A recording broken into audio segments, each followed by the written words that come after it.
Hello, good morning সকলকে। এখন বাজে সকাল 10টা আর আমি একটা জায়গায় যাব, তাই হয়ে নিচ্ছিলাম একটু। আমি রেডি হয়ে নিয়েছি আর বেরিয়ে পড়েছি। তো চলো গিয়ে দেখা হচ্ছে। এই যে ট্রেনে উঠে পড়েছি আর ট্রেনে উঠে একদম জানলার ধারে বসার জায়গাও পেয়ে গেছিলাম। ভেবেছিলাম হয়তো ট্রেনটাতে অনেকটাই ভিড় হবে, কিন্তু সেভাবে ট্রেনটাতে কোনো ভিড় ছিল না, ট্রেনটা পুরো ফাঁকাই ছিল।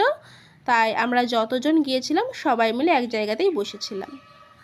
এই যে ট্রেন থেকে নেমে পড়েছি আর এটা কোন স্টেশন কে কে চিনতে পারছো জায়গাটা, তো তোমরা অবশ্যই আমাকে কমেন্টে জানিও। তো চলো আজকে আমরা কোথায় যাচ্ছি তোমাদেরকে বলে দিচ্ছি। আজকে আমরা সবাই মিলে গিয়েছিলাম নৈহাটির বড়মার মন্দিরে পুজো দিতে। স্টেশনের পাশেই এই যে রাস্তাটা দিয়ে বড়মার মন্দিরে যেতে হয়। তো এখান থেকে বড়মার মন্দিরে যেতে 5 থেকে 6 মিনিট মতো লাগে। তা চলো বড়মার মন্দিরের সামনে গিয়ে তারপরে তোমাদেরকে দেখাচ্ছি। এই যে বড়মার মন্দির, তো আমরা চলে এসেছি। আর বড়মার মন্দিরের বাইরে একদমই ভিড় ছিল না, তাই আমরা মন্দিরের ভেতরে ঢুকে লাইনে দাঁড়িয়ে পড়েছিলাম। আমাদের বেরোতে যেহেতু লেট হয়ে গেছিলো, তাই আমরা 3টে সাড়ে 3টে যখন বাজে তখন বড়মার মন্দিরে ঢুকেছিলাম।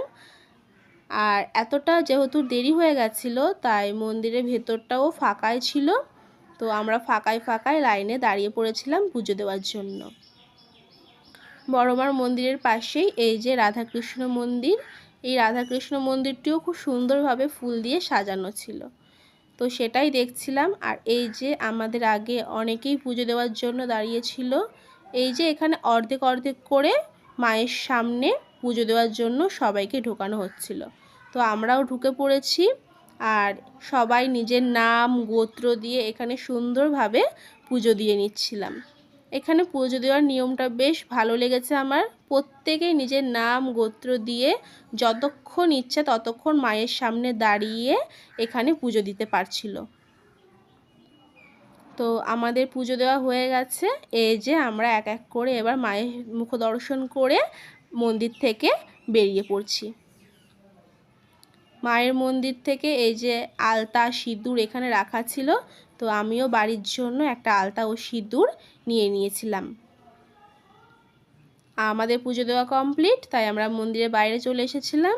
তো ভেতরে দাদা বৌদিরা পুজো দিচ্ছিল, তাই দাদা বৌদিদের জন্য আমরা বাইরে দাঁড়িয়ে একটু ওয়েট করছিলাম।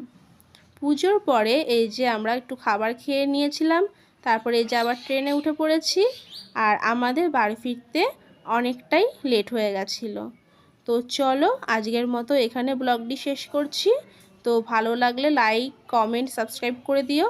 Tata bye.